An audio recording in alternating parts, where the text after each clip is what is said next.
And I'd like to now yield 2 minutes to my good friend from the great state of Illinois, Mr. LaHood. Mr. LaHood from Illinois is recognized for 2 minutes. Well, thank you. And I want to thank my colleague, Congressman Rodney Davis, my good friend, for his strong leadership on this bill and his strong leadership on the Committee on House Administration for leading the way on this. Mr. Speaker, I rise today strongly opposed to H.R. 1. Among the numerous egregious provisions of H.R. 1, I'm here to shed light on one proposal that has increased vulnerabilities in our election system in our home state of Illinois. Under H.R. 1, Democrats are proposing a blanket nationwide mandate for states to adopt same-day registration practices with no safeguards. Once again, my colleagues across the aisle are advocating a big government solution, but in fact, they are threatening the integrity of our elections at every level of government. Coming from Illinois, where same-day registration and other lax election laws have been passed by our Democrat-controlled legislature, uncertainty has followed. The practice of same-day registration has caused confusion by our election administrators and has opened the door to fraud.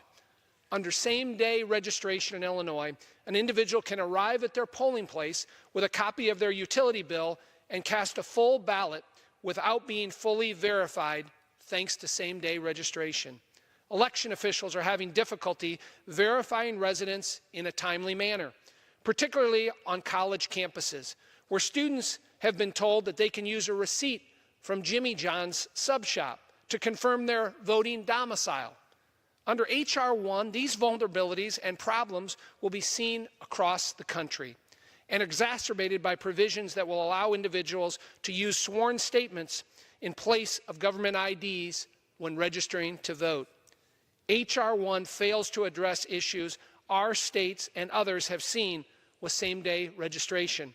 We need stricter standards for same-day registration, but H.R. 1 fails to provide any sufficient enforcement mechanisms to verify voter registration. Furthermore, I would ask for an additional 30 seconds. I'd like to yield an additional 30 seconds. The gentleman is allowed 30 additional seconds. Furthermore, H.R. 1 deter bad actors from taking advantage of the system by not criminalizing fraudulent registrations. Mr. Speaker, Republicans want more registered voters. We want more Americans to fulfill their civic duty, but we can't simply push legislation that jeopardizes the integrity of our election process and potentially undermines our democracy. H.R. 1 unconstitutionally mandates a one-size-fits-all federal approach to voter registration, fails to adequately address vulnerabilities in our registration system, weaponizes the Federal Election Commission, and as the left-leaning ACLU says, infringes on our American free speech right. The gentleman's time has expired. I strongly urge a no vote and yield back the balance.